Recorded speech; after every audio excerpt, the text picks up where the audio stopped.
سیرت النبی صلی اللہ علیہ وسلم کے حوالے سے ہمارے سامنے جو نصاب یا سلیبس ہے وہ اللہ کے نبی صلی اللہ علیہ وسلم کی ولادت سے لے کر نبوت تک کا، جس میں سے ہم نے اللہ کے نبی صلی اللہ علیہ وسلم کی ولادت سے قبل اللہ تعالیٰ نے آپ کو جس قوم کے اندر مبعوث کیا، اٹھایا، اسی طرح اللہ تبارک و تعالیٰ نے آپ کو جس خاندان کے اندر اٹھایا تو اس کی اہمیت کے حوالے سے ہم نے کچھ باتیں سنی تھیں کہ آپ کے جد امجد، آپ کے فور فادرز، آپ کے والد، آپ کے دادا، آپ کے پردادا، تو ان کا کیا رول رہا ہے، عربوں کے اوپر کیا احسانات رہے ہیں بنو ہاشم کے، اور آپ کی ولادت سے قبل کس طرح اللہ تبارک و تعالیٰ نے آپ کے خاندان کو جس طرح سے سورج کے طلوع ہونے سے پہلے افق پر لالی چھا جاتی ہے، ایسے ہی اللہ کے نبی کی بعثت اور نبوت سے پہلے اللہ کے نبی صلی اللہ علیہ وسلم کے خاندان کے یہ افراد، جس میں سے ہم نے نام سنے، قصہ ہے، ہاشم ہے، عبد المطلب ہے، کن کن وجوہات کی بنا پر انہیں مزید اور عزت کے اندر اللہ تعالیٰ نے اضافہ کیا کہ دنیا کی نگاہیں عربوں پر ٹکی۔ اصحاب فیل کا واقعہ جو ہوا، عربوں کی نگاہیں قریش پر ٹکی اور قریش کی نگاہیں بنو ہاشم پر ٹکیں اور بنو ہاشم کی نگاہیں محمد صلی اللہ علیہ وسلم کے اوپر۔ تو غیر معمولی واقعات ہوئے ہیں آپ کی ولادت سے پہلے۔ ولادت کے وقت والد نے نام، آپ کے دادا نے نام رکھا محمد صلی اللہ علیہ وسلم، والدہ نے نام رکھا احمد صلی اللہ علیہ وسلم۔ اس کے علاوہ مسلم شریف کی ایک روایت کو ہم نے دیکھا تھا جس میں اللہ کے نبی صلی اللہ علیہ وسلم نے اپنے کچھ نام بتائے۔ کوئی بتا سکتا ہے مسلم شریف کی اس روایت میں جو کتاب الادب؟ جی، عاقب ایک نام تھا اللہ کے نبی صلی اللہ علیہ وسلم، حاشر، الماہی۔ اس روایت میں 5 نام ہیں، اور ایک دوسری روایت میں المتوکل بھی اللہ کے نبی نے فرمایا کہ میرا نام المتوکل ہے۔ العاقب، محمد، احمد، یہ تو معروف ہیں، مشہور ہیں صلی اللہ علیہ وسلم۔ پھر اس کے بعد میں عاقب، جس کے معنی کیا ہے؟ عاقب سب سے آخر میں آنے والے، کہ آپ کے بعد کوئی نبی نہیں ہے۔ نبی صلی اللہ علیہ وسلم نے اس نام کا معنی بھی بتایا کہ اس کا مطلب کیا، کہ سب سے عقب یعنی سب سے پیچھے آنے والا، عقب یعنی پیچھے، سب سے پیچھے آنے والا میں ہوں اور میرے بعد کوئی نبی نہیں ہے، اس اعتبار سے عاقب۔ الحاشر آپ کا نام ہے، اس کے کیا معنی ہوئے؟ سب سے پہلے آپ کو اٹھایا جائے گا اور اس کے بعد جو ہے وہ سارے لوگوں کو اٹھایا جائے گا۔ اسی طریقے سے آپ نے بتایا ایک اور نام اپنا، انا الماہی، میرا نام الماہی ہے۔ اس کے معنی کیا بتایا اللہ کے نبی نے؟ یمح اللہ بی الکفر، کہ کفر کو اللہ تعالیٰ میرے ذریعے سے مٹا دے گا۔ اور اس کے علاوہ 2 نام معروف ہیں، مشہور ہیں، تو یہ کچھ نام ہم نے پڑھے تھے۔ اچھا، ایک چیز اور کہ ہم نے گزشتہ مرتبہ دیکھی تھی، کیا یہ نام محمد صلی اللہ علیہ وسلم پہلے عربوں میں کسی کا تھا؟ نہیں تھا۔ آپ کے دادا سے یہ سوال پوچھا گیا کہ یہ نام آپ نے رکھا جو غیر معروف ہے، عربوں میں رکھنے کا یہ رواج نہیں تھا، تو اس کی وجہ کیا بیان کی عبد المطلب نے؟ کہ مجھے یہ آس ہے، مجھے یہ گمان ہے، میں یہ سمجھتا ہوں کہ میرے اس بیٹے کا نام بہت تعریف کرنے، اس کی بہت تعریف کریں گے لوگ، تو یہ محمد ہیں صلی اللہ علیہ وسلم جو آپ کے دادا نے نام رکھا تھا آپ کا۔ اور یہ چیز جو ہے وہ اللہ تعالیٰ نے کتاب القدر کے اندر یا تقدیر کی کتاب کے اندر جو ہے وہ اللہ تبارک و تعالیٰ نے اس کو طے کر دیا تھا، آپ کا نام محمد ہوگا، آپ کا نام احمد ہوگا۔ کیوں؟ اس لیے کہ یہ بات پچھلی آسمانی کتابوں کے اندر اور انبیاء کے ذریعے سے اللہ کے نبی کی جو پیشن گوئیاں کی گئی تھیں ان کے اندر آپ کا نام محمد اور احمد بتایا گیا تھا۔ ایک تو ہمیں پتہ ہی ہے کہ قرآن مجید کے اندر سورہ صف کے اندر عیسیٰ علیہ السلام نے جو اللہ کے نبی کی پیشن گوئی کی تھی اس کے اندر آپ کا نام بتلایا تھا، وہ کیا نام بتایا تھا؟ احمد۔ تو یعنی پچھلی کتابوں کے اندر اللہ کے نبی کی یہ نام محمد اور احمد موجود تھے، تو اللہ رب العزت نے دل کے اندر بات ڈال دی عبد المطلب کے، جیسے اللہ تبارک و تعالیٰ نے فرعون موسیٰ علیہ السلام کی والدہ کے دل میں بات ڈالی تھی، موسیٰ علیہ السلام کو کی تحفظ کو لے کر، تو اللہ تعالیٰ نے یہ باتیں ڈالی تھی، تو اللہ تعالیٰ نے یہ ساری باتیں تقدیر کے اندر موجود تھی، جس میں آپ کا نام محمد اور احمد لکھا تھا۔ بہرحال ایک ریت تھی، رواج تھا عربوں کے اندر کہ بچوں کی ولادت کے بعد بالخصوص جو شہر تھے، جیسے طائف ہے، جیسے یثرب جو پرانا نام ہے، نبی کی ہجرت کے بعد وہ مدینۃ النبی بنا اور پھر مدینہ مشہور ہو گیا، یثرب مدینۃ النبی مدینہ، تو لہذا جو ہے وہ اس کے علاوہ مکہ جس کا ایک پرانا نام اور کیا ہے؟ بکہ، تو لہذا جو ہے وہ شہروں کے لوگ جو ہے وہ دیہاتی علاقوں کے اندر یا دیہی علاقوں کے اندر اپنے بچوں کو بھیجتے تھے، وہاں پر وہ اپنے دودھ پینے کے ایام کو گزارا کرتے تھے،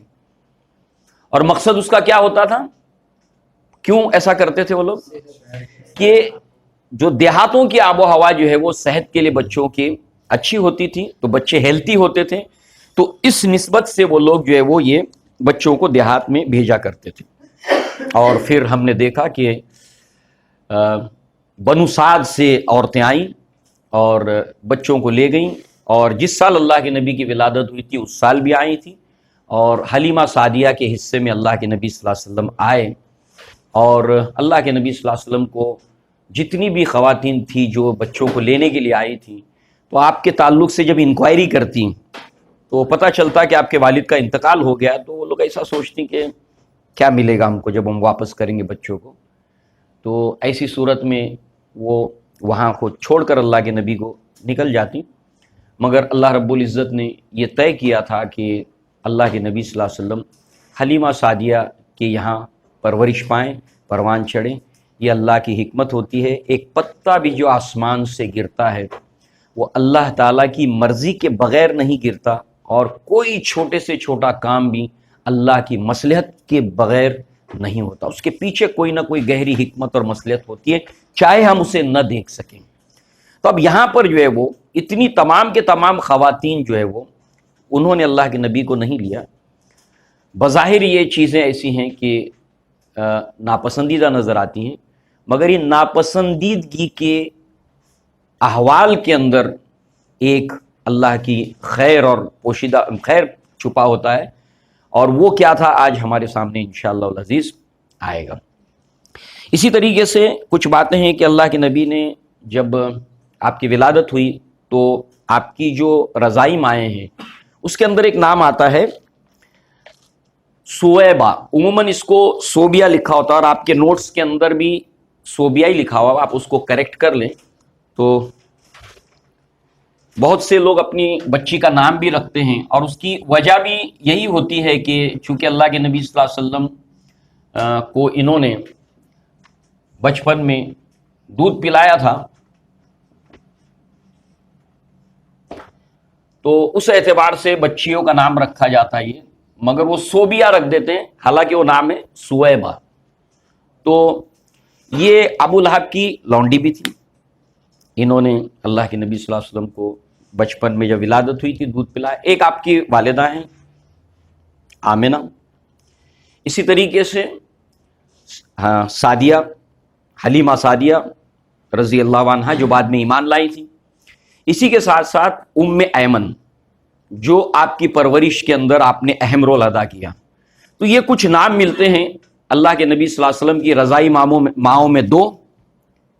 اور ایک جنہوں نے پرورش کی ام ایمن، یہ وہی ام ایمن ہے کہ جن کے تعلق سے اللہ کے نبی صلی اللہ علیہ وسلم نے نبوت کے زمانے میں اپنے صحابہ کے سامنے یہ کہا کہ کون ہے جو جنتی عورت سے نکاح کرے، تو اس وقت زید ابن حارثہ جو ہے وہ رضی اللہ عنہ تیار ہوئے تھے، اور انہی سے جو اولاد ہوئی تھی وہ اسامہ ابن زید رضی اللہ عنہ تھے۔ تو ان کا بڑا مقام ہے ام ایمن کا، اور اللہ کے نبی کا یہ معمول تھا کہ جیسے اللہ تعالیٰ نے قرآن مجید کے اندر حکم دیا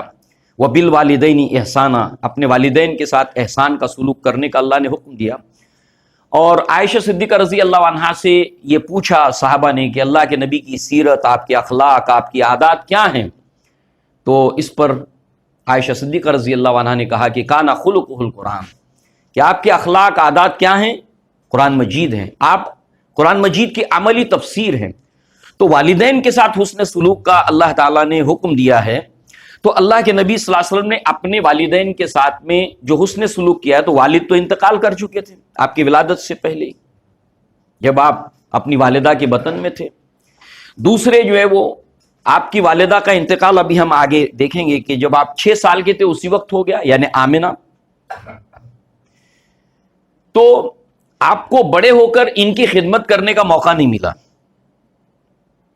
مگر ام ایمن بہت طویل عرصے تک بقید حیات رہیں، بلکہ اللہ کے نبی کے بعد بھی زندہ رہیں ام ایمن، جنہوں نے آپ کی پرورش کی تھی۔ اس کے علاوہ حلیمہ سعدیہ، وہ ایمان لائی رضی اللہ عنہا، اور آپ کے شوہر بھی ایمان لائے۔ تو اس اعتبار سے اللہ کے نبی ان کی بڑی خدمت کیا کرتے تھے۔ جیسے مکہ جب فتح ہوا تو ایک مقام کے اوپر، مکہ ہی کے اطراف کے اندر ایک مقام ہے، وہاں پر جو ہے وہ حلیمہ سعدیہ اپنے شوہر کے ساتھ میں وہاں پر آئی، اور اللہ کے نبی صلی اللہ علیہ وسلم نے اپنی چادر کو بچھایا۔ اور عربوں کے اندر اگر کوئی اپنی چادر کو بچھا کر کسی کو بیٹھا دے، مطلب اس نے بہت زیادہ رسپیکٹ کیا۔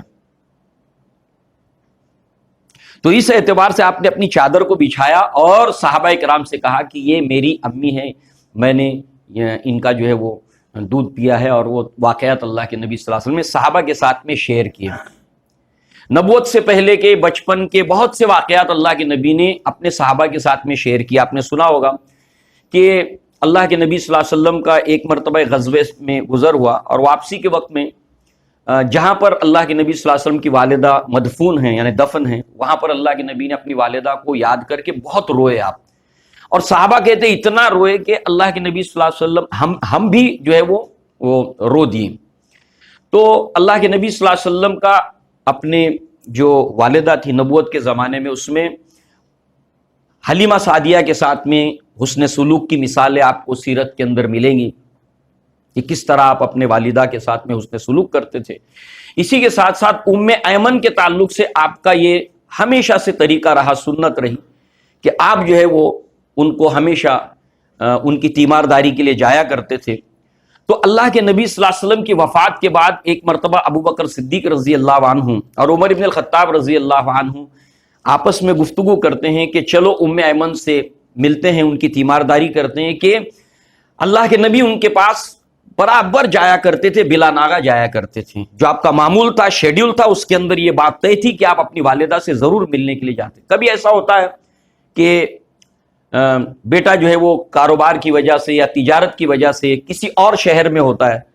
تو مگر یہ ہے کہ اس کے یہ سوچ میں ہو، یہ فکر میں ہو کہ اپنے والدین سے ملنے کے لیے وہ ایک شیڈیول بنائیں، ایک ترتیب بنائیں۔ یہ اللہ کے نبی صلی اللہ علیہ وسلم کی سنت تھی کہ آپ اپنی مصروفیات میں سے برابر اپنا ایک شیڈیول طے کیا تھا آپ نے، جس میں آپ اپنی والدہ کو ام ایمن کو ملنے کے لیے جایا کرتے تھے، جنہوں نے آپ کی پرورش کی تھی۔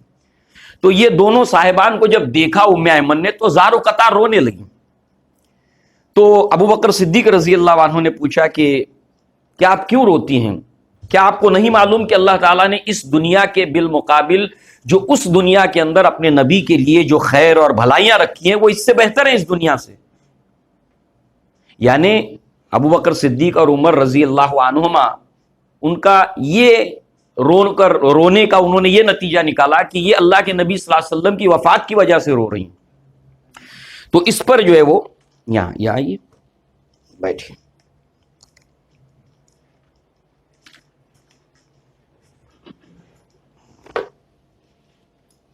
بیٹھیے۔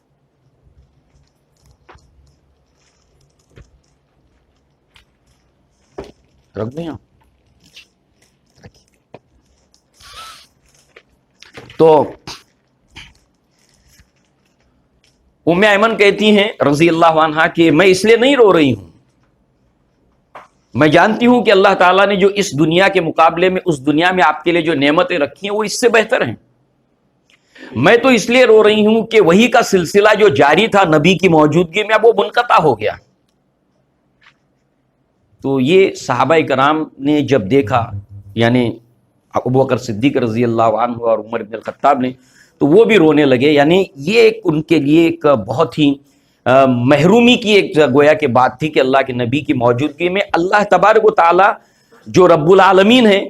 تو اس کا صحابہ کرام کے پاس جو ہے وہ جو تعلق تھا نبی کے ذریعے سے، آسمانی تعلق زمین والوں کا، وہ منقطع ہو گیا تھا. تو اس کو لے کر جو ہے وہ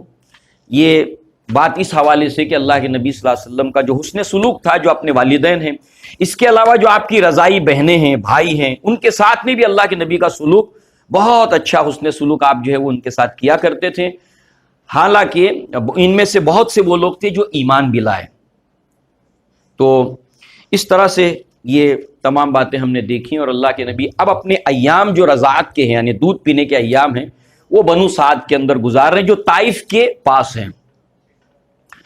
تو لہذا جو ہے وہ اب یہ ایام آپ وہاں پر گزارتے ہوئے لگ بھگ آپ نے وہاں پر 4 سال کا عرصہ گزارا. ویسے تو یہ معمول ہوتا تھا کہ 2 سال کے بعد جو ہے وہ بچوں کو حوالے کر دیا جاتا تھا ان کے والدین کے، اور جو کچھ بھی وہ ان کو نذرانہ ہدیہ جو بھی ملتا وہ لے کر وہ معاملہ ختم ہو جاتا. مگر یہاں پر آپ دیکھیے کہ اللہ کے نبی وہاں پر کم و بیش 4 سال تک رہے بنو سعد کے اندر. ہاں بیچ بیچ میں 6 مہینے کے اندر آپ جو ہے وہ حلیمہ سعدیہ ان کو لے کر آتی تھیں اور ان کے خاندان والوں سے اللہ کے نبی کے ملا کر پھر واپس لے جاتی تھی. مگر 2 سال مکمل ہونے کے بعد جو ہے وہ آپ نے اللہ کے نبی کی والدہ کو یہ کہا کہ یہاں کی آب و ہوا درست نہیں ہے اور مزید اور میرے پاس رہیں اللہ کے نبی صلی اللہ علیہ وسلم، تاکہ اور زیادہ صحت مند ہو. اب ظاہر سی بات ہے کہ والدہ کا معاملہ ایسا ہوتا ہے کہ بچہ کتنا بھی صحت مند ہو، وہ والدہ ہمیشہ اس کو جیسے لگتا ہے کہ میرا بیٹا کمزور ہو گیا، بیمار ہو گیا ہے. تو یہ مانتا تھی کہ انہوں نے جو ہے وہ باوجود اس کے کہ اللہ کے نبی سے محبت تھی کہ میرا بچہ صحت مند رہے، تو اس اعتبار سے اللہ کے نبی صلی اللہ علیہ وسلم کو لے جانے کی دوبارہ اجازت دی. تو لہٰذا اللہ کے نبی 2 سال کی بجائے کتنے سال رہے؟ 4 سال تک رہے بنو سعد کے اندر. ہاں وقفے میں بیچ میں اللہ کے نبی صلی اللہ علیہ وسلم آتے رہتے. اب وہاں پر جو اللہ کے نبی نے اپنا وقت گزارا ہے 4 سال کا، اس کے تعلق سے کتب احادیث کے اندر بہت سی باتیں ہم کو ملتی ہیں. وہاں کے جو آپ نے دن گزارے ہیں اس کے اندر ایک چیز ہم کو ملتی ہے کہ اللہ کے نبی صلی اللہ علیہ وسلم نے بچپن ہی کے اندر تیرنا سیکھا تھا، سوئمنگ جو بیسٹ ایکسرسائز کہلاتی ہے. اور گزشتہ مرتبہ ہم نے یہ بات سنی تھی کہ جو بخاری میں بھی ہے کتاب الرقاق کے اندر یہ روایت، اور ترمذی کے اندر کتاب الزہد کے اندر ہے، جس میں اللہ کے نبی نے بہت سی نعمتوں میں سے 2 نعمت کو سارٹ آؤٹ کر کے علیحدہ کر کے صحابہ کرام کے سامنے یہ بات رکھی اور تمام امت کے سامنے یہ بات رکھی. مقصود اس کا کیا ہے؟ ان 2 نعمتوں کی قدر ہو، ان کی قدر کی جانی چاہیے. اور وہ 2 نعمتیں کیا ہیں؟ ابو ہریرہ رضی اللہ عنہ قال قال رسول اللہ صلی اللہ علیہ وسلم نعمتان مغبون فیہما کثیر من الناس الصحت والفراغ. 2 نعمتیں ایسی ہیں جس کے بارے میں انسانوں کی اکثریت، میجورٹی، اکثریت مطلب اکثریت، آپ خود دیکھیے کہ اپنے ماحول اور اطراف کے اندر کتنے لوگ ہیں جو اپنی صحت کو خراب کرتے ہیں. اس کے 3 ہی پیرامیٹر آپ اس کو آپ رکھیں، اگر بہت زیادہ نہیں، کہ کن کن وجوہات کی بنا پر انسان کی صحت خراب ہوتی ہے. تو اس میں صرف 3 ہی چیزوں کو اگر آپ سامنے رکھیں، چوتھی چیز جوڑے بھی نہ، حالانکہ بہت سی چیزیں جو صحت کو خراب کرنے والی. نمبر 1 سونے کا جو اس کے اوقات ہیں، نظام الاوقات کے اندر کتنے گھنٹے سوتا ہے انسان، اور پھر اس کا کوئی شیڈیول بنا ہوا ہے نہیں ہے. جیسے اللہ کے نبی کا معمول کیا تھا؟ عشاء کے بعد اللہ کے نبی گفتگو نہیں کرتے کسی سے الا کہ کوئی دینی معاملہ ہو، ورنہ اللہ کے نبی آرام کرتے یا اللہ کی عبادت کرتے یا دینی کوئی شغل ہوتا اس کو چھوڑ کر کسی سے کلام کرنے کی بجائے سکوت، اور اس کے بعد جو ہے وہ آرام فرماتے. اسی طریقے سے سونے کے ساتھ ساتھ جو انسان کی صحت کے لیے بہت ضروری ہے، جس کے ذریعے سے انسان اپنی باڈی کو چارج کرتا ہے. نمبر 2 کھانا، صرف کھانا نہیں بلکہ وقت اور وہ غذائیں جو صحت کو نقصان نہ پہنچائے. فاسٹ فوڈ ہے، جنک فوڈ ہے جو انسان کی صحت کو نقصان پہنچاتا. اور دوسری چیز جو آج ایک ٹرینڈ ہے، ایک فیشن بنا ہوا ہے کہ رات کے اوقات کے اندر دعوتوں کا ایک سلسلہ انسان کی زندگی کا ایک حصہ بنا ہے، اور وہ اتنی ہیوی ڈائٹس ہوتی ہے رات کی کہ یہ نقصان دہ ہے. ترتیب جو ہے وہ کھانے کی یہ ہونا چاہیے کہ ناشتہ ہیوی ہو, اس سے تھوڑا ہلکا دوپہر کا کھانا, اور سب سے ہلکا رات کا کھانا ہو. یہ صحت کے لیے اچھا ہوتا ہے. اور 10 سال تک ان دعوتوں کا سلسلہ اگر انسان اپنی زندگی میں معمول بنا لے, ڈیفینیٹ وہ کئی بیماری میں مبتلا ہونا ہے. 2 کرائٹیریا, ایک سونا, ایک کھانا. اگر ان معمولات میں سے ان 2 کو بھی سامنے رکھے تو اکثریت اس معاملے میں, اس کے علاوہ بہت سی چیزیں ہیں, نشاور چیزوں سے دور رہنا وغیرہ وغیرہ, صاف ستھرائی, یہ تمام چیزیں. تو اللہ کے نبی صلی اللہ علیہ وسلم نے بہت سی ایسی باتیں ہیں کہ صحت کے معاملے میں بچپن ہی سے اس کی تعلیم اور تربیت صحابہ کرام کو کی, اور اپنی اولاد کی تربیت میں اس کا جو ہے وہ اللہ کے نبی صلی اللہ علیہ وسلم نے تلقین کی صحابہ کرام. اور اللہ کے نبی نے اپنے صحابہ کرام کو جب اس مقام سے گزر ہوا, غزوہ طائف ہوا تھا, اس مقام سے جب صحابہ کے ساتھ گزر ہوا, اللہ کے نبی صلی اللہ علیہ وسلم بتاتے کہ یہ وہ کنواں ہے جہاں پر میں, تالاب ہے جہاں پر میں نہایا کرتا تھا, تیرا کرتا تھا. یہ وہ پہاڑ ہے جہاں سے ہم لوگ پرندہ اڑایا کرتے تھے. پرندوں کو ایک باز یا عقاب یہاں پر آ کر بیٹھتا تھا, یہاں پر ہم سے اس کو اڑایا کرتے تھے. لہذا جو ہے وہ ایسے کئی اپنے نبوت سے پہلے کے بچپن کے واقعات کو اللہ کے نبی صحابہ کے ساتھ میں شیئر کرتے تھے, ماضی کی باتوں کو. بہرحال یہ ایام اللہ کے نبی صلی اللہ علیہ وسلم یہاں پر گزارتے ہوئے ایک بہت ہی غیر معمولی واقعہ جو ہوا ہے یہاں پر ان 4 سالوں کے اندر, اور وہ ہے شق صدر کا. اللہ کے نبی صلی اللہ علیہ وسلم کے سینے کو چاک کیا گیا, اور وہ واقعہ صحیح ابن حبان, مسلم شریف اور اس کے علاوہ دیگر کتب احادیث کے اندر موجود ہے. معروف وہ ہے جس کے راوی انس ابن مالک ہیں رضی اللہ عنہ.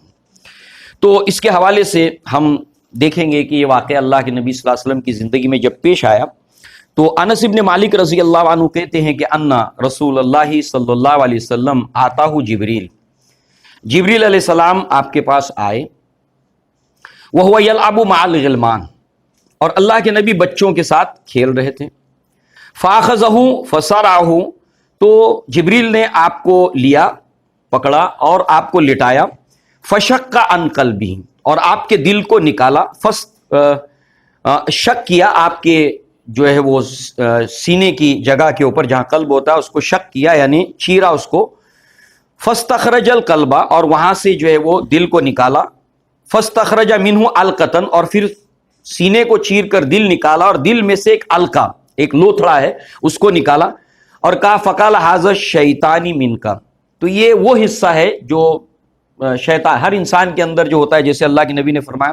کہ ہر انسان کے ساتھ میں شیطان ہوتا ہے, اور یہ بھی بتایا نبی نے کہ انسان کے دل کے اوپر شیطان تھوتنی لگا کر بیٹھتا ہے. تھوتنی کہتے ہیں دیہات میں جو عورتیں ہوتی ہیں وہ آگ کو دہکانے کے لیے جب وہ لکڑی سے وغیرہ جو ہے ایندھن سے چولہا کو جلاتی ہیں تو وہ نلکی ہوتی ہے, اس میں پھونک مارتی ہیں تو اس سے آگ دہکتی ہے. تو انسان کو جو شیطان بہکاتا ہے تو ہمیشہ نلکی جیسے عورتیں لگائے رہتی ہے, اسی بالکل ہمیشہ وہ اپنی ڈیوٹی پر لگا رہتا ہے کہ کوئی جہاں اس کو موقع ملا, خارج میں آنکھوں سے انسان نے کوئی بات دیکھی,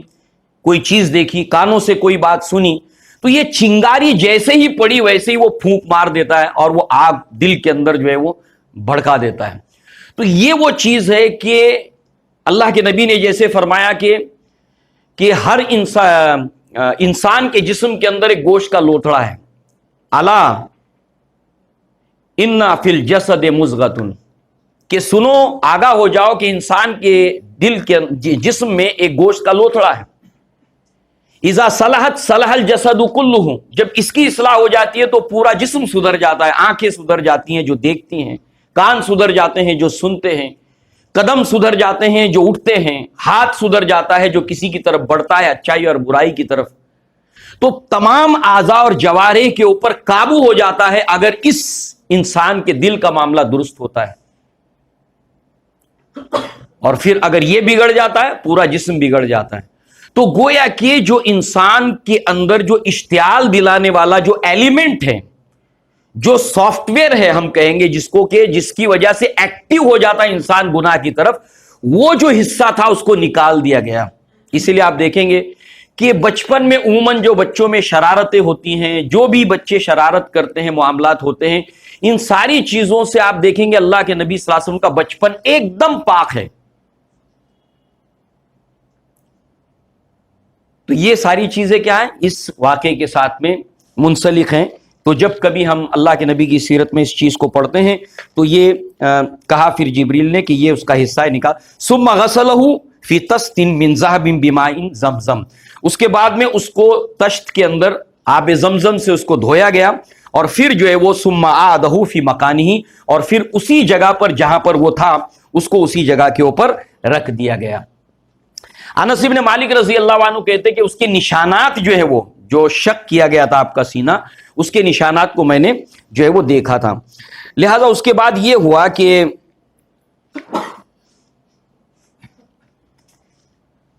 بچے جو ہے وہ دوڑے دوڑے بھاگے بھاگے جو ہے وہ گئے. وجال غلمان یسعون الی امہم، تو بچے جو اللہ کے نبی صلی اللہ علیہ وسلم کے ساتھ کھیل رہے تھے وہ ڈر کے مارے اس منظر کو جب انہوں نے دیکھا تو گھبرا کر کے جو ہے وہ ان کی والدہ یعنی حلیمہ سعدیہ کے پاس گئے. تو وہ جب آئیں تو دیکھا کہ، اور یہ کہا بچوں نے کہ ان محمد صلی اللہ علیہ وسلم قد قتل، کہ محمد صلی اللہ علیہ وسلم قتل کر دیے گئے. اور جو ہے وہ جب ان کی والدہ آئی ہیں اور دیکھا کہ اللہ کے نبی صحیح سلامت ہے، مگر یہ کہ چہرے کا رنگ جو ہے وہ تھوڑا سا اس حادثے کی وجہ سے، اس واقعے کی وجہ سے آپ کے چہرے کا رنگ اڑا ہوا تھا. تو لہٰذا یہ وہ وقت تھا کہ جب آپ کو یہ محسوس ہوا کہ اللہ کے نبی صلی اللہ علیہ وسلم کو لے کر آپ تھوڑا سا خائف رہنے لگیں. تو یہ ایسا ایک غیر معمولی واقعہ تھا. تو اللہ کے نبی کی زندگی میں بچپن کے ایسے واقعات کی ایک سیریز ہے جس میں آپ کو قریب سے دیکھنے والوں نے ان غیر معمولی واقعات کو کوڈ کیا ہے، اور انہوں نے بتایا کہ یہ جو بچہ ہے یہ کوئی الگ بچہ ہے، غیر معمولی بچہ ہے، اس میں کوئی خاص بات ہے. یہ گواہی آپ کے دادا نے دی، یہ گواہی آپ کی والدہ نے دی، یہ گواہی ابو طالب نے دی، یہ گواہی حلیمہ سعدیہ نے دی، یہ گواہی حلیمہ سعدیہ کے شوہر نے دی. گزشتہ مرتبہ ہم نے دیکھا تھا کہ اللہ کے نبی صلی اللہ علیہ وسلم جو ہے وہ جب حلیمہ سعدیہ کے یہاں پر آئے ہیں تو کیا کیا چینجز آئے ہیں. جیسے ہی آپ نے اللہ کے نبی صلی اللہ علیہ وسلم کو لیا، اس کی برکتوں کا جو ظہور تھا اس کو دونوں میاں بیوی نے محسوس کیا تھا. کیا وجہ تھی کہ حلیمہ سعدیہ، ان وجوہات میں سے ایک بہت بڑی وجہ تھی کہ آپ نے اللہ کے نبی کی والدہ یعنی آمنہ ان سے یہ کہا کہ میں محمد صلی اللہ علیہ وسلم کو دوبارہ لے جانا چاہتی ہوں 2 سال کے بعد، تاکہ اور زیادہ وہ صحت مند ہو جائیں. اس کی وجہ یہ ہے کہ آپ کی جو بابرکت شخصیت جو آپ نے ایکسپیرینس کیا تھا، فرسٹ ہینڈ ایکسپیرینس، اور آپ کے شوہر نے تو جی نہیں چاہتا تھا آپ کا کہ اللہ کے نبی صلی اللہ علیہ وسلم کو دیں. تو اس جدائی کو سوچ کر وہ مغموم رہتی تھی، غمگین رہتی تھی کہ اب اللہ کے نبی کو 2 سال کے بعد مجھے واپس کرنا پڑے گا. تو لہذا آپ اللہ کے نبی کو واپس لے گئیں. اور یہ واقعہ بنا کہ جب آپ کو یہ تھوڑا ڈر لگا تو آپ نے اس کے بعد لا کر آپ کی والدہ کے حوالے کیا. مگر ان 4 سال کے ڈیوریشن کے اندر یہ ایک اہم واقعہ جو وہاں پر ہوا ہے شق صدر والا. اور دوسری جو چیز ہے وہ یہ ہے کہ اللہ کے نبی صلی اللہ علیہ وسلم کو اس یہاں پر جو آپ نے وقت گزارا ہے، ان ایام کے اندر جو حلیمہ سعدیہ اور آپ کے شوہر نے جو جو چیزیں دیکھی، اس میں سے ایک چیز یہ بھی تھی کہ جب آپ کے شوہر بھیڑ بکریوں کو چرانے کے لیے لے جاتے تھے تو شام میں جب واپس آتے تھے تو وہ بکریاں جو ہے ان کے تھان دودھ سے بھرے ہوتے تھے، گرچہ کہ قحط کا زمانہ کیوں نہ ہو. تو اس پر جو ہے وہ جو ان کی فیملی لائف میں جو خوشحالی کا جو ایک دور تھا نبی صلی اللہ علیہ وسلم کے آنے سے پہلے اور نبی صلی اللہ علیہ وسلم کے آنے کے بعد، یہ شارپ چینج جو ہے وہ انہوں نے فوراً انسٹنٹلی دیکھنا شروع کیا تھا. یعنی کہ جب آپ آئی تھی مکہ کی طرف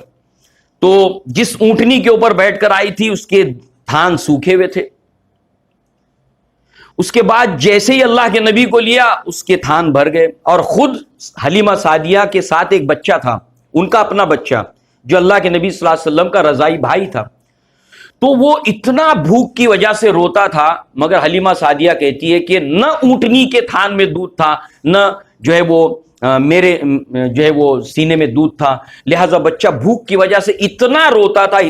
تھا کہ رات میں ہم میاں بیوی سو نہیں پاتے تھے. مگر اللہ کے نبی صلی اللہ علیہ وسلم جب زندگی میں آئے ہیں تو اس کے بعد فوری طور پر وہ اونٹ کے تھان بھی بھر گئے اونٹنی کے, اور اللہ کے نبی صلی اللہ علیہ وسلم بھی جو ہے وہ پیٹ بھر کر دودھ پیتے, اور اس کے ساتھ ساتھ ان کا جو رضائی بھائی تھا وہ بھی, اور پھر ہم پرسکون نیند سویا کرتے تھے. یہ سارے چھوٹے بڑے ایونٹس کو حلیمہ سعدیہ نے اور آپ کے شوہر نے قریب سے دیکھا تھا, اور انہوں نے گواہی دی کہ بہت کچھ بڑا معاملہ ان کا ہوگا آگے چل کے. جو بات عبد المطلب نے بتائی, جو ابو طالب نے بتائی, جو باتیں ان کی والدہ نے بتائی, ایسے کئی اسٹیٹمنٹس ہم کو ملتے ہیں نبوت سے پہلے کے, کیونکہ ہمارا ٹاپک نبوت سے پہلے کا یہ ہے. مگر نبوت سے پہلے بہت سے ایسے آثار جو ہے وہ دکھائی دیتے تھے اللہ کے نبی صلی اللہ علیہ وسلم کے, جو آگے چل کر جس کو ہم کہتے ہیں ننھے ننھے بروا کے چکنے چکنے پات, کہ بچے کو دیکھ کر اندازہ ہوتا ہے بڑوں کو کہ آگے چل کے کچھ کرے گا یا کچھ معاملہ اس کا بڑا ہونے والا ہے. ایسی ایک نہیں سینکڑوں شہادتوں کی سیریز ہے. تو لہذا جو ہے وہ اللہ کے نبی صلی اللہ علیہ وسلم کا یہ جو دور ہے, اب اس کے اندر ایک اہم بات وہ یہ ہے کہ صحابہ کرام نے اللہ کے نبی صلی اللہ علیہ وسلم کی فصاحت اور بلاغت کو لے کر سوالات پوچھے ہیں. جب اللہ کے نبی کسی بھی وفد کے ساتھ کنورسیشن کرتے تھے, گفتگو کرتے تھے, کلام کرتے تھے, تو اس کو بڑی توجہ کے ساتھ میں جو ہے وہ صحابہ کرام دیکھتے اور سنتے تھے, اور وہ ششدر بھی رہتے تھے, تھوڑا حیرت زدہ بھی رہتے تھے کہ اللہ کے نبی اتنی اچھی گفتگو کیسے کرتے ہیں. اچھا, اس کے ساتھ ساتھ جو ہے وہ جو قبائل جو ہوتے تھے عربوں کے, تو ہر جو قبائل کے اندر کچھ گفتگو کے اندر, بولی کے اندر جو فونیٹک جس کو ہم کہتے ہیں کہ جو گفتگو کے اندر جو اس کا ایسنس ہوتا ہے گفتگو کا, اس میں جو فرق ہوتا ہے. جیسے انگریزی میں 4 اس کے جو ہے وہ فونیٹک کے جو ہے وہ یہ قسمیں بتائی جاتی ہیں کہ اس کے اندر گفتگو کی جاتی ہے.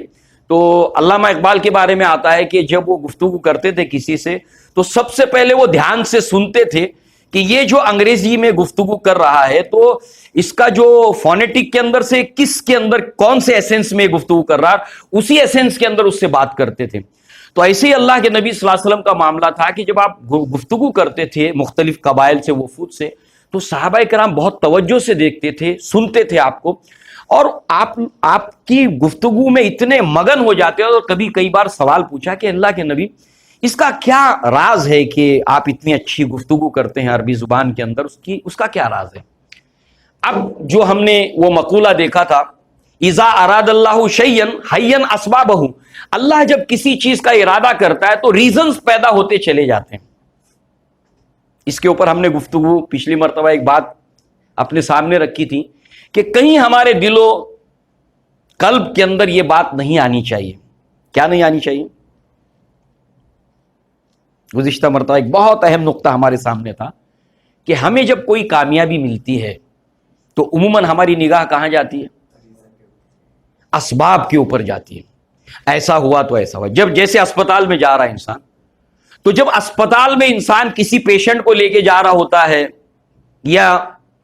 بیوی جو ہے پریگننٹ ہے اس کو ڈیلیوری کے لیے لے جا رہا ہوتا ہے گھر والے, تو اس وقت جو ہے وہ اللہ ہی سے دعا کرتے ہیں, میاں ہو بیوی دونوں اللہ ہی سے دعا کرتے ہیں کہ اللہ تعالیٰ اس مصیبت سے نکال دے. اس کے بعد میں جو ہے وہ جیسے ہی اس میں سے نکل جاتے ہیں, کیا اسپتال ہے, کیا ڈاکٹر ہے. یعنی کہ جب کام نکل جاتا ہے تو ہماری نگاہ اسباب کے اوپر جا کر ٹک جاتی ہے. مگر یاد رکھنا ہے ایک مومن کو کہ اسباب جو ہیں وہ اللہ رب العزت جب کسی کامیابی کو دینا ہوتا ہے تو اس کامیابی سے پہلے اللہ تعالیٰ اسباب کو بھی پیدا کر دیتا ہے. اگر کامیابی نہیں لکھی ہے مقدر میں تو اسباب بھی نہیں ہے, اور اگر کامیابی لکھی ہے تو اسباب بھی وہاں پر موجود ہے. تو گویا اسباب ہو یا وہ کامیابی ہو, یہ دونوں انسان کے مقدر کا حصہ ہے. تو لہذا اذا اراد اللہ شیئا حین اسبابہ, اللہ تعالیٰ اسباب کو پیدا کرتا ہے. اب اللہ کے نبی سے یہ سوال پوچھا گیا کہ اللہ کے رسول صلی اللہ علیہ وسلم آپ اتنی اچھی گفتگو کیسے کرتے ہیں؟ تو اللہ کے نبی صلی اللہ علیہ وسلم نے اس کی 3 وجوہات بیان کی.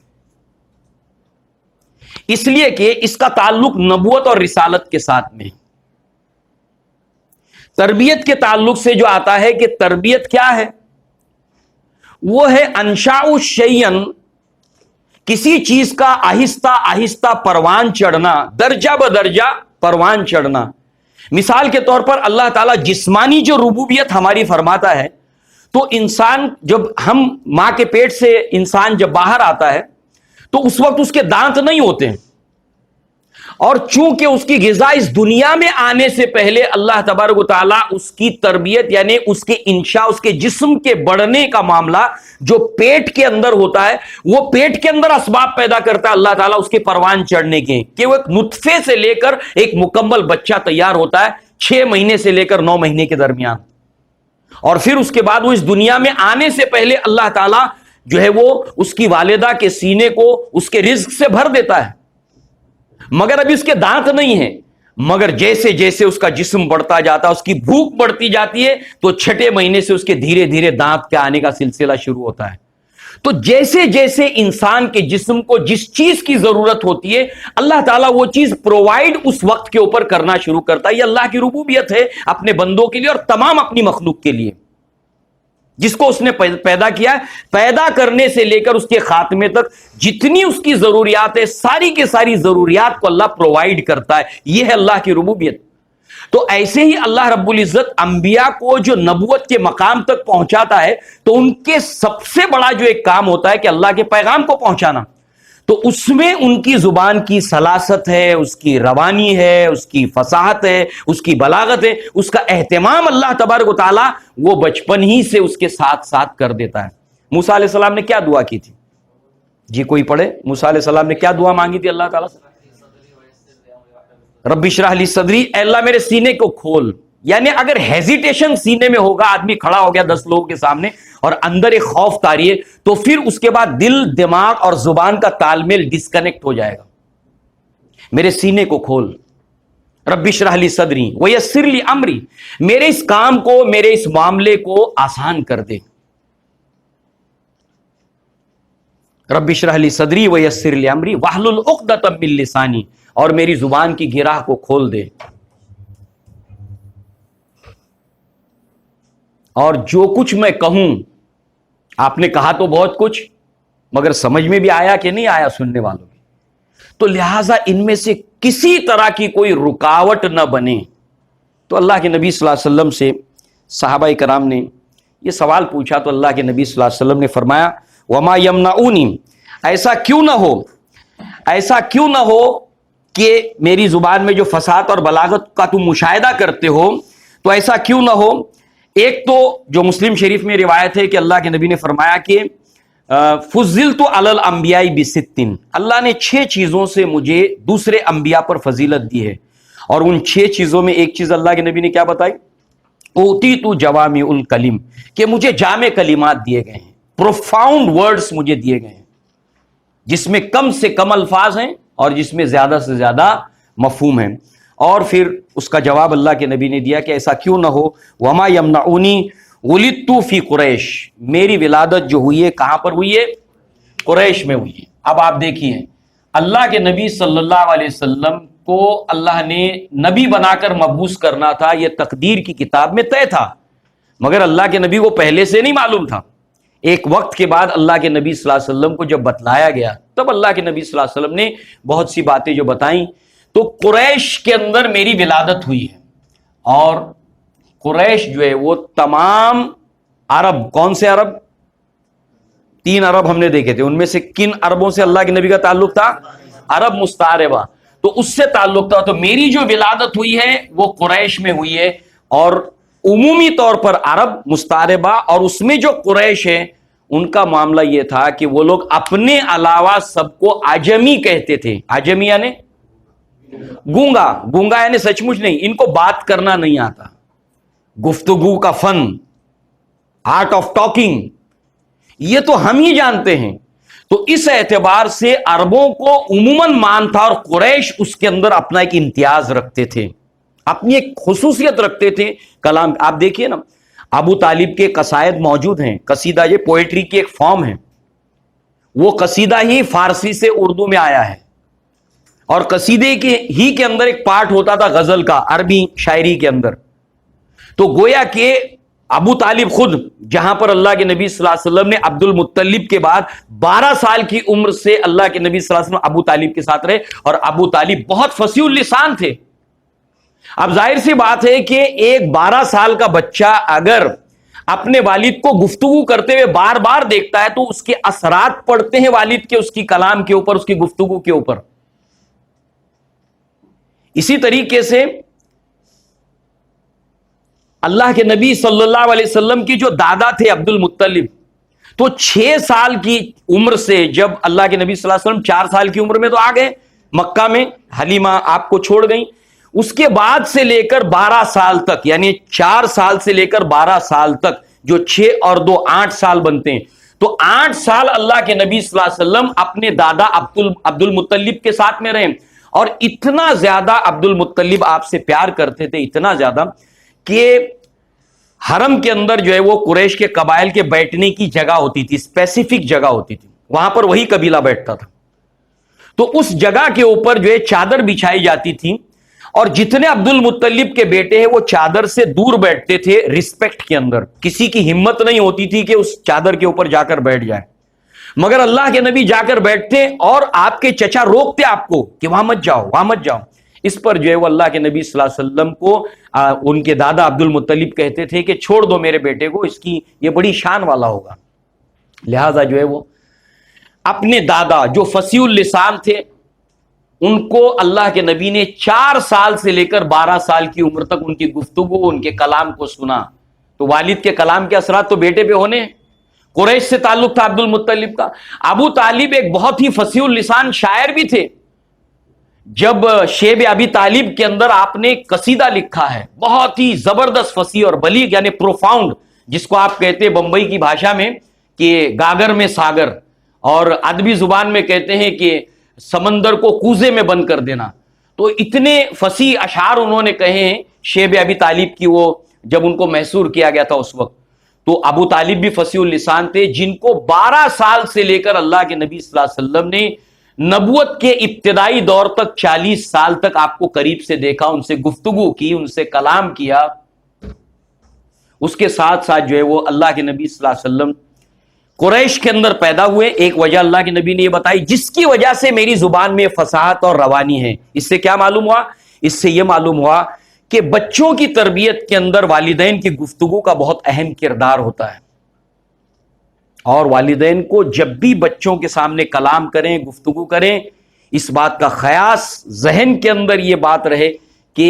ہماری گفتگو جو ہے وہ اس کے اثرات ہمارے بچوں پر پڑنے ہیں.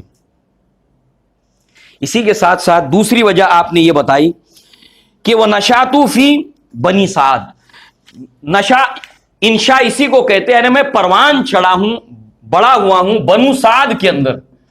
یہ دائی حلیمہ کا قبیلہ تھا، اور حلیمہ سعدیہ کے تعلق سے جو ہے وہ آتا ہے وہ یہ کہ آپ نے جو سفر نامہ ہے ایک طرح سے وہ کہ جب اللہ کے نبی کو آپ نے لیا اور اس کے بعد جو واپس گئی ہیں، تو یہ پورا جو سفر نامہ ہے، آپ نے جو سفر جو کیا ہے اس کو آپ نے جو بیان کیا ہے، وہ بھی آپ کی فصاحت اور بلاغت کے نمونے کے طور پر وہ علماء جو ادب یعنی لٹریچر سے متعلق ہیں وہ اس کو جو ہے وہ اس کے اندر لاتے ہیں. جیسے جعفر طیار کی تقریر جو انہوں نے نجاشی بادشاہ کے دربار میں کی، اس کو بھی جو ہے وہ جو ادب کے علماء ہے، لٹریچر کے علماء ہیں، وہ اس کو لاتے ہیں. ایسے حلیمہ سعدیہ بھی فصیح اللسان تھی، اور اس طریقے سے آپ جو ہے وہ حلیمہ سعدیہ کے جو ہے وہ گود میں پروان چڑھے تھے. آپ کی والدہ آمینہ بھی فصیح اللسان تھی. اس طریقے سے تیسری وجہ اللہ کے نبی صلی اللہ علیہ وسلم نے بتایا وَإِنَّمَا أُنزِلَ الْقُرْآنَ بِلِسَانٍ عَرَبِيٍّ، اور مجھ پر جو قرآن نازل کیا گیا وہ عربی مبین کے اندر، واضح کلیئر عربی کے اندر یہ نازل کیا گیا. یہ 3 ریزنز اللہ کے نبی صلی اللہ علیہ وسلم نے بیان کیے. تو اذا اراد اللہ شیئا حین اسبابہ، اللہ تعالیٰ جب کسی چیز کا ارادہ کرتا ہے تو اس کے لیے اسباب اور ریزنز پیدا کر دیتا ہے. اللہ کے نبی نے نبوت کی ذمہ داری کو ادا کرنا تھا، اس کے تمام تربیت کا سامان اس ذمہ داری کو ادا کرنے کے اعتبار سے اللہ نے بچپن سے سارے آپ کے اطراف میں ماحول میں جمع کرنا شروع کیا، حتیٰ کہ آپ کو اس ذمہ داری کو جو ادا کرنا تھا، ایچ اینڈ ایوری ایونٹ جو اللہ کے نبی کی زندگی میں ہوا ہے، وہ چاہے دکھ دینے والا ہو ہمیں سننے کے بعد یا خوشی دینے والا ہو، وہ سارے چھوٹے بڑے ایونٹ آپ کی تربیت کا پارٹ ہے کہ اس ذمہ داری کو جو آپ کو ادا کرنا ہے. لہذا جو ہے وہ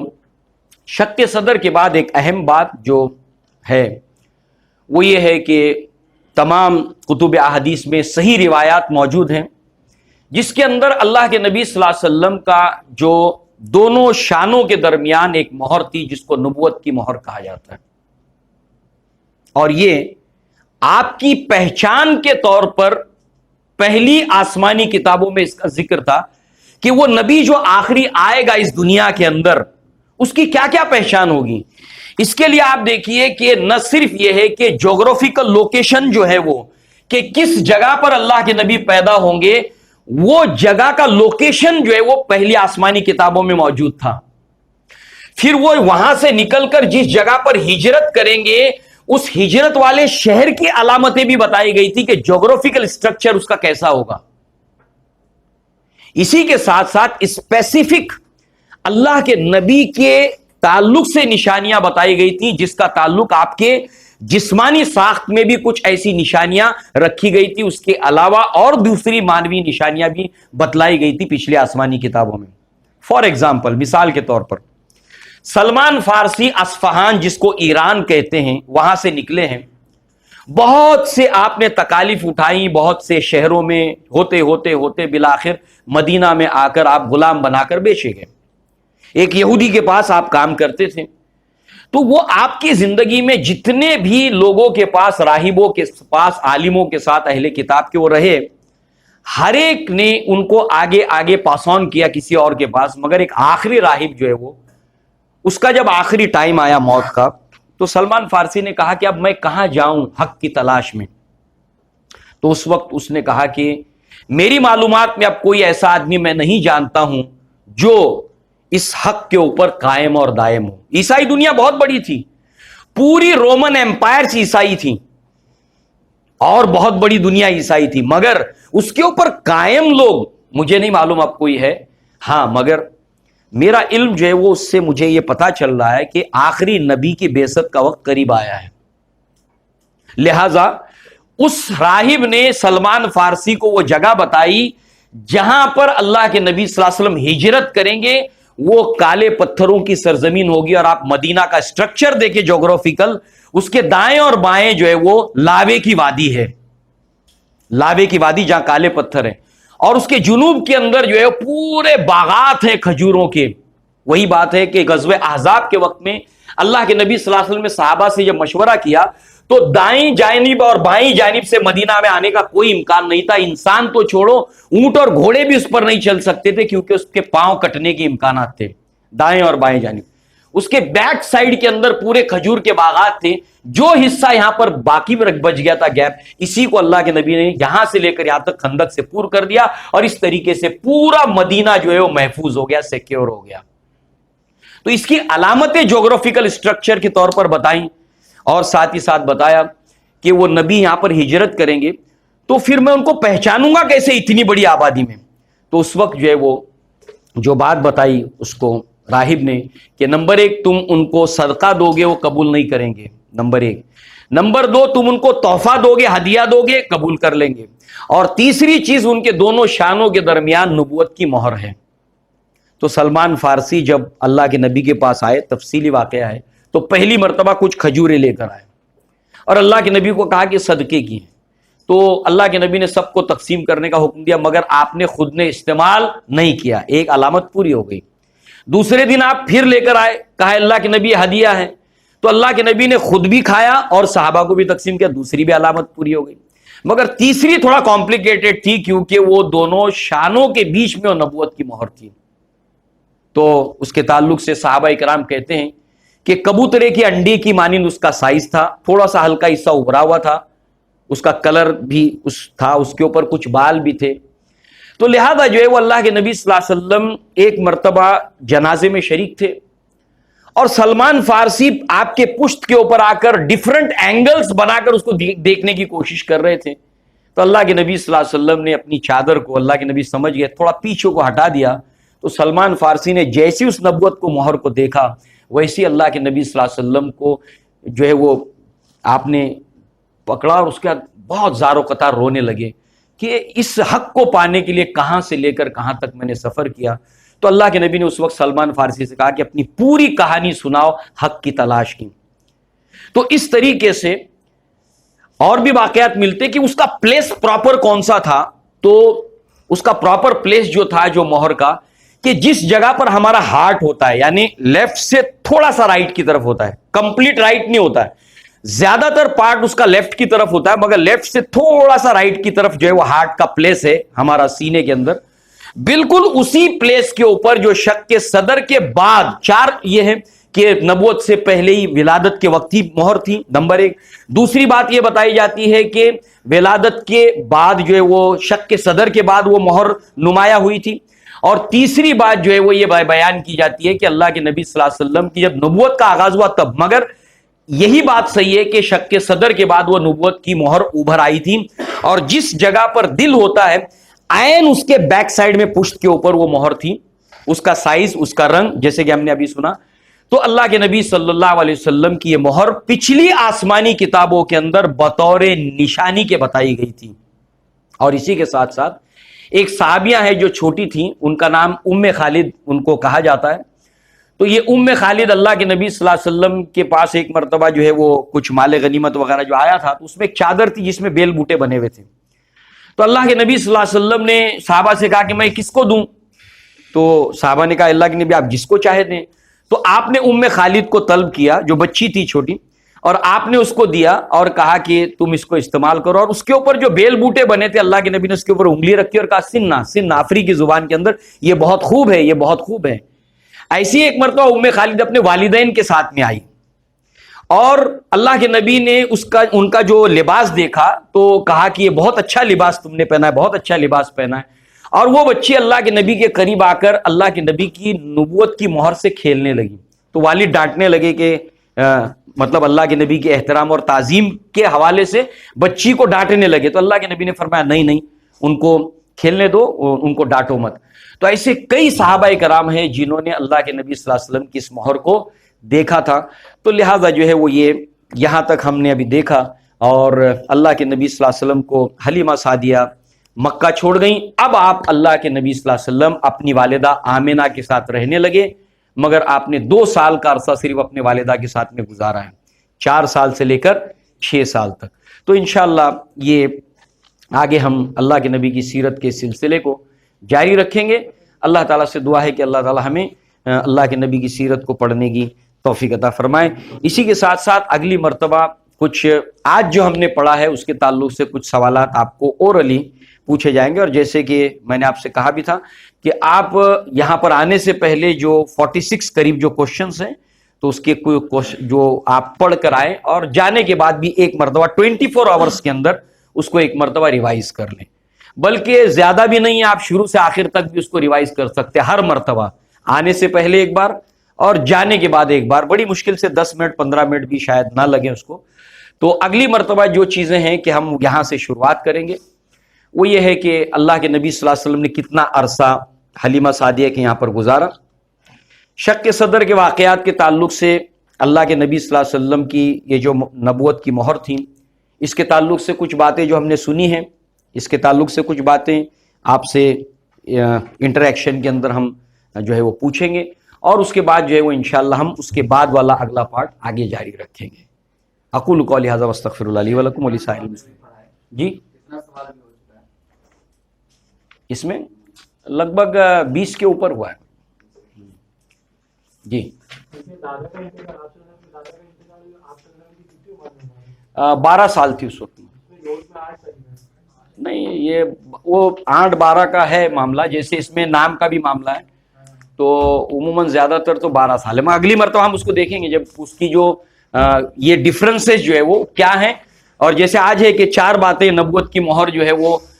پیدا ہوتے ہی تھیں، یا پھر شق صدر کی بات تھیں، نبوت کے وقت میں ظاہر ہوئی، تو اس وقت جو شق صدر ہوا، تو یہ اختلافات میں جو صحیح بات ہے وہ اپنے سامنے آئی بات، اس میں ہم ڈیٹیل میں نہیں گئے، جس کو علماء نے اکثر و بیشتر صحیح کہا ہے، جیسے علامہ ابن قیم نے نبوت کی مہر کے معاملے کو شق صدر کی بات کو درست قرار دیا ہے۔ تو ایسے ہی اس وقت جب ہم اس سٹیج کے اوپر پہنچیں گے تو اختلافات کیا ہیں، اور اسی طرح صوبیہ یا صویبہ اس کو ہم نے دیکھا، تو یہ بھی بات ہم اس وقت وہاں پر انشاءاللہ دیکھیں گے مختصر انداز میں۔ سب سے پہلے تو اگر آپ نے سیرت کی کتاب نہیں پڑھی ہے تو الرحیق المختوم سب سے پہلے 3 مرتبہ شروع سے آخر مرتبہ آپ پڑھ لیجیے، 3 بار ایک بار پڑھیے، پھر 2 بار پڑھیے، پھر 3 بار پڑھیے. اس ڈیوریشن کے اندر انشاءاللہ اللہ تعالیٰ آپ کے لیے راستے پیدا فرما دے گا. اور آپ علماء سے بھی کریں کہ میں الرحیق المختوم تو پڑھ چکا ہوں، پڑھ رہا ہوں، اس کے بعد میرے لیے کوئی رہنمائی کرے کہ اس کے بعد میں کیا پڑھوں. 3 مرتبہ، 1 مرتبہ سیریز سے آپ پڑھ جائیے اس کو انشاءاللہ، 1 بار، 2 بار، 3 بار.